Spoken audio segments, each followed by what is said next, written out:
toi, Kyoto. Bonjour. Donc je vais poser quelques questions sur ta vie dans le cyberhacking. Et donc on va commencer tout de suite par ton palmarès de ce que tu as fait en hacking. Au tout début, j'ai commencé donc dans l'informatique sur Discord, donc dans les années 2016. Donc j'ai enchaîné les petits groupes, après j'ai commencé à être dans des gros groupes de Discord, et je me suis dit que Discord ça commençait à devenir chiant, relou, etc. Du coup j'ai commencé à rejoindre la communauté Telegram. Donc j'ai rejoint la LUSEC, donc mondiale, auquel j'ai effectué plusieurs cyberattaques face à des gouvernements et des pays. Après j'ai réussi à faire mes preuves, auquel j'ai rejoint l'Anonymous européenne. Après, j'ai fait encore plus de preuves et je suis devenu membre fondateur de la LUSEC européenne. Concernant les attaques que j'ai effectuées, il y a eu le gouvernement israélien, auquel j'ai effectué plusieurs attaques DDoS et dump, donc piratage de bases de données.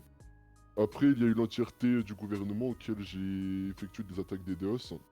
Et j'ai commencé à dump le gouvernement belge en exploitant une faille dans leur système. Et pour finir, j'ai attaqué plusieurs gouvernements français en mettant hors service plusieurs sites internet en gouv.fr. Ok, c'est déjà pas mal. C'est très bien ce que tu as fait au niveau de ton palmarès.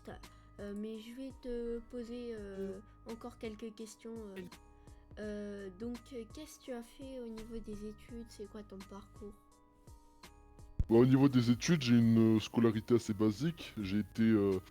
On m'a dit que j'étais dyslexique, etc. Donc des handicaps qui m'handicapaient beaucoup, on va pas se le cacher. Mais j'ai réussi à régler ça, m'améliorer, etc. Et actuellement, je suis en bac pro ciel, donc dans tout ce qui est cybersécurité, électronique et tout le tralala. Ok, c'est pas mal. Qu'est-ce qui a fait que tu es rentré dans le hacking? Qu'est-ce qui t'a poussé? Disons qu'à Noël, j'ai parlé avec mon cousin et il faisait beaucoup d'informatique et moi j'aimais beaucoup ça, donc jeux vidéo, informatique.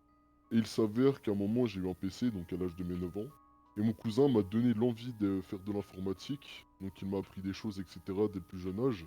Et ça m'a amené dans cet univers qui est, ma foi, très passionnant et voilà quoi. Ok. Quel but tu as fait ça? Enfin, dans quel but tu fais ça, plutôt?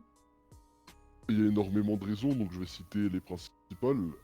Principalement, l'informatique deviendra notre futur. Ça sera notre futur et ça, faut le savoir. Et si on commence pas dès maintenant l'informatique, on ne pourra pas suivre le futur. Ça, voilà, comme vous voyez dans les magasins, etc., il y a les caisses automatiques. Avant, il n'y avait pas, donc c'est de l'informatique pour les programmer, etc. Il y a aussi, je souhaite protéger les valeurs humaines.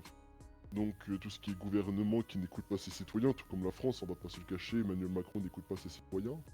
On veut montrer au monde que nous existons et surtout faire le boulot de la justice quand elle ne le fait pas. Donc tout ce qui est viol, pédophilie, etc. C'est des choses qui ne sont pas assez traitées et pas assez punies. Alors nous, on le fera à la place de la justice s'il le faut.